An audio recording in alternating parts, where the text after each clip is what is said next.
है। इसमें पत्नी की शादी को 15 वर्ष हो चुके होते हैं। इसके दौरान उसके पास होते हैं चार प्रेमी। 4 प्रेमियों ने मिलकर और खुद पत्नी ने अपने पति को बड़ी ही दरिंदगी से। दोस्तों नमस्कार, आप सभी लोगों का देहाती रिपोर्टर चैनल पर बहुत बहुत स्वागत अभिनंदन है। जैसा कि आप सभी लोग जानते हैं कि हमारा जो देश है भारत अन्य देशों की अपेक्षा बहुत ही धार्मिक, बहुत ही संस्कारवान देश है।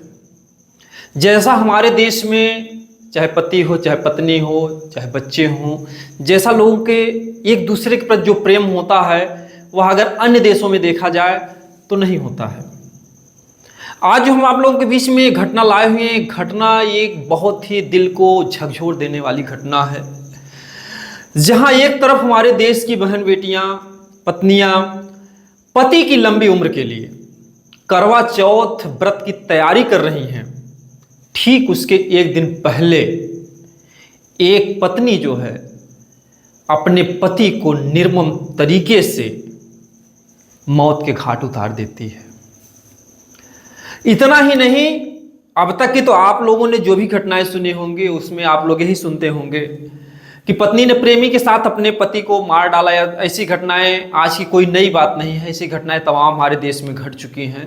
लेकिन ये जो घटना है इसमें पत्नी की शादी को 15 वर्ष हो चुके होते हैं। इसके दौरान उसके पास होते हैं चार प्रेमी। 4 प्रेमियों ने मिलकर और खुद पत्नी ने अपने पति को बड़ी ही दरिंदगी से गला घोंट करके हत्या कर देती है।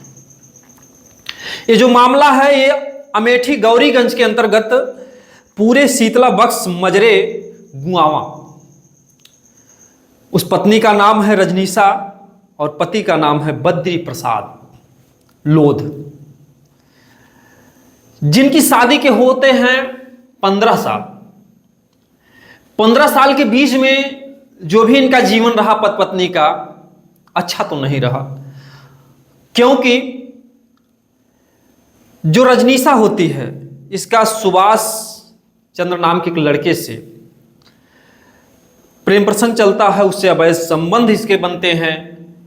और इस बात को जो है पति को पता चलता है तो इन दोनों में आए दिन कुछ न कुछ झगड़ा झंझट वाद विवाद होते रहते हैं। एक दिन की बात है कि पति अपने बाहर से आते हैं और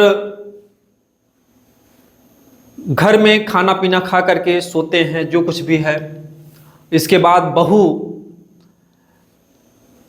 3 बजे भोर में, यानी 3 बजे रहे होंगे उस समय, अपनी सासू माँ से कहती हैं कि आपके बेटे की तबीयत जो है काफ़ी ख़राब हो गई है, या जो कुछ भी है।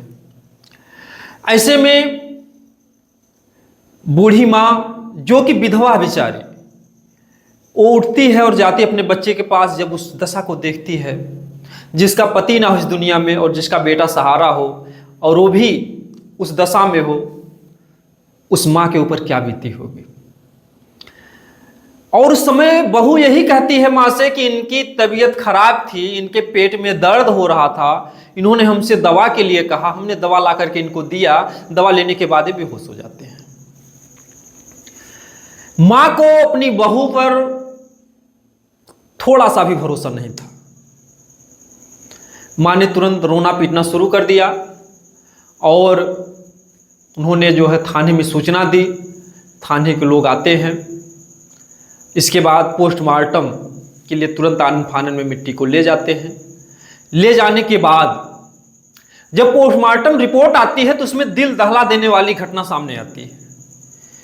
उसमें मिलता यह है पोस्टमार्टम रिपोर्ट में कि जो बद्री प्रसाद लोध जी हैं उनके गले की सारी हड्डियां टूट चुकी थी। इतनी बेरहमी तरीके से उनके गले को घोंटा गया था। आप समझ ही सकते हैं कि 4 व्यक्ति हो और एक पत्नी, 5 लोग एक व्यक्ति को अगर इस तरीके से घटना को अंजाम देते हैं तो कितना दर्दनाक होगा। ऐसे में एक बार आवाज तो निकलती है, बद्री प्रसाद लोध की एक बार आवाज निकलती है एक पड़ोसी जो कि बूढ़ा था वो दौड़ करके आता है कि कहाँ से आवाज़ आ रही है, लेकिन जब तक वो दौड़ करके आता है ठीक उसी तरीके की घटना होती। जैसे कभी कभार आप लोग गांव देहात में या कहीं भी देखते होंगे, कोई सांप जो है किसी मेढक को पकड़ा रहता है और मेढक आवाज़ करता है बचाने के लिए, लेकिन जैसे कभी कभी उनके पास जाओ तब तक वो आवाज़ बंद हो जाती है। यानी अगर कोई बचाना भी चाहे तो आवाज़ बंद हो जाती है, यानी कि तब तक वो सांप जो होता है मेढक को लील चुका होता है, यानी उसकी आवाज़। ठीक उसी तरीके से बद्री प्रसाद लोध की भी आवाज़ जो है हमेशा के लिए बंद हो जाती है। अब ऐसे में पुलिस आती है, पोस्टमार्टम रिपोर्ट आती है। माँ के कहने पर, यानी कि जो बूढ़ी माँ थी उनके कहने पर पुलिस जो है सख्ती से जब पेश आती है रजनीशा से, तो रजनीशा ने अपना गुनाह कबूल कर लिया। उन्होंने बताया कि हाँ उनको जो है हमने ही मारा है। और उसमें मारने वाले जो प्रेमी थे, इसमें जो मेन थे सुभाष थे, जिनको लेकर के इनके पति से विवाद होता था, लेकिन उसके साथ जो है 3 लोग अन्य और प्रेमी थे, परमानंद वर्मा, अनिल प्रजापति व साहिल पासी। 4 लोग जो है साथ में आते हैं और इतनी बड़ी घटना को अंजाम देते हैं। और हम बता दें कि जो बद्री प्रसाद लोध का परिवार था, यानी पिता तो पहले ही दुनिया से चले गए थे, उनके पास एक बेटी है जिसकी उम्र लगभग 14-15 साल होगी और एक बेटा है जिसकी उम्र लगभग जो है 8-9-10 वर्ष के बीच में होगी। ऐसे में उस परिवार की सारी खुशियां गायब हो गई। अब इस घटना को सुनने के बाद या देखने के बाद जो लोग कहते हैं यार किसी पर भरोसा मत करो, ये बताओ आखिर में किस पर कौन भरोसा ना करे। खुद की पत्नी थी उनकी, जिन्हें अर्धांगिनी कहा जाता है। हमारे देश में पति की लंबी उम्र के लिए तमाम व्रत भुगती हैं, लेकिन एक पत्नी ने ही अपने पति को इतनी बेरहमी से मार दिया। इससे हमारा पूरा देश शर्मिंदा है। और ऐसे में हम आप लोगों को अपने वीडियो के माध्यम से बताना चाहेंगे, प्यार मोहब्बत इश्क का जो भी भूत है, इसे भूत भी नहीं कहा जा सकता, ये तो एक प्रकृति प्रदत्त है। ना भौरा गुनगुनाना छोड़ेगा, ना फूल महकना छोड़ेगा, ना नदियाँ अपनी कलकलाहट को छोड़ेंगी। ठीक उसी प्रकार से चाहे नर हो चाहे नारी हो, सबको कहीं ना कहीं किसी से कभी कभी इश्क प्यार मोहब्बत हो जाता है। तो ऐसे में प्यार अगर हो भी जाता है तो ऐसी दशा में करें क्या। हम यहाँ पर ये बताना चाहते हैं कि ऐसी दशा में करें क्या।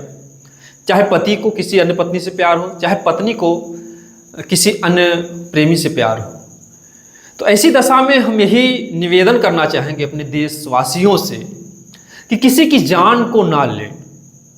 अगर 4 प्रेमी ही थे, इनको नहीं रहना था तो घर को छोड़ देती। क्या कोई ज़रूरी था कि पति की जान ले लेना।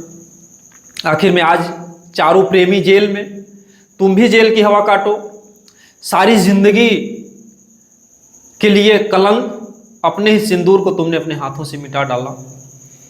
तो ऐसे में जो भी हमारे इस वीडियो को देख रहे हैं, अगर किसी के जीवन में ऐसी बात आती है तो हम तो यही चाहते हैं कि तलाक ले लें। चाहे पत्नी हो चाहे पति हो, तलाक ले लें, लेकिन किसी की जान को ना मारें। जान को मारने के बाद आप कौन सी खुशियां अर्जित कर लेंगे।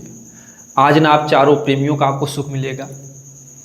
और जो एक लोग कहते हैं कि यार हमारी शादी कितने साल हो गए, बताइए कि 15 साल हो गए शादी के, और इसके बाद भी 4 प्रेमी होते हैं, और इसके बाद भी बद्री प्रसाद लोध बेकसूर मारे जाते हैं।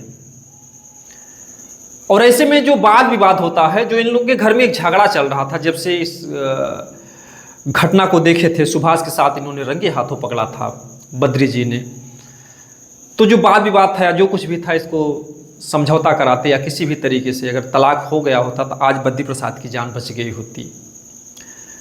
तो ऐसे अगर पोजीशन किसी के सामने आती है तो प्लीज़ हमारा निवेदन है कि कोई किसी की हत्या ना करे, जिससे प्यार है, मोहब्बत है, जिसको जहाँ जाना है, नहीं जमती है, छोड़ दो यार, घर को छोड़ दो, बच्चों को छोड़ दो, ठीक है, लेकिन किसी की जान को मत इस तरीके से। आप सभी लोग जानते हैं कि जो भी इस दुनिया से एक बार चला जाता है फिर दोबारा इस दुनिया में आता नहीं है। तो ऐसी घटनाएं हमारे देश के लिए बहुत ही शर्मनाक हैं, बहुत ही दर्दनाक हैं। कौन किस पर भरोसा करेगा। लोग कहते हैं कि यार लोगों से सावधान रहना। अरे यार लोगों से तो सावधान रहेंगे, लेकिन खुद का पति या खुद की पत्नी ही अगर किसी के जान मारने के लिए तुली हो तो किससे किससे सावधान रहेगा। कहते हैं जब रक्षक ही भक्षक बन जाए। तो आज के ज़माने में हम आप लोगों से यही कहेंगे, कोई किसी का है नहीं भैया। जो भी समय मिलता है तो थोड़ा बहुत ज़रूर आप लोग भी परमार्थ में लगाएं, प्रभु के भजन में लगाएं, गरीबों की सेवा में लगाएं। बाकी ये मोह माया का संसार है, जंजाल है, यहाँ पर कोई किसी का है नहीं। और समय आने पर जो है मौत दरवाज़ा खटखटाएगी और आपको लेके जाएगी। तो ऐसे में जो कुछ भी होना है, विधाता जो भी आपके जीवन में लिखे हैं वो तो होगा ही। लेकिन जब तक सांसें हैं भरोसा किसी का मत करना, चाहे वो साथी हो, संगाती हो, घर हो, परिवार हो। आजकल जहाँ पर लोग कहते थे कि माता कभी कुमाता नहीं होती है, लेकिन तमाम हम लोग न्यूज़ कवर करते हैं कि तमाम माताएं बेटी या बेटा को जो है सड़कों पर, नालों में फेंक देती हैं। तो इन्हें आप क्या कहेंगे? तो माता भी कुमाता होती हैं, पुत्र भी कुपुत्र होते हैं, या कोई निश्चित नहीं है। हाँ, जिसके अंदर इंसानियत होगी, मानवता होगी, प्रभु से डर होगा कि हम जो भी अच्छा बुरा कर्म करेंगे उसका हमको नतीजा भोगना पड़ेगा, तो कहीं न कहीं से ऐसी घटनाओं को, हत्या बलात्कार जैसी घटनाओं को अंजाम नहीं देगा। और बाकी आप लोग सजग रहिए, सचेत रहिए। कहीं भर किसी भी परिवार में अगर ऐसी घटना होती है तो लड़ाई झगड़ा ना करके कृपया उसको जो है समझौते से इस मामले को ख़त्म करने का प्रयास करें। बाकी आप लोग, हम ऊपर वाले दुआ करेंगे, सुरक्षित रहें। दोस्तों, जय हिंद, जय भारत।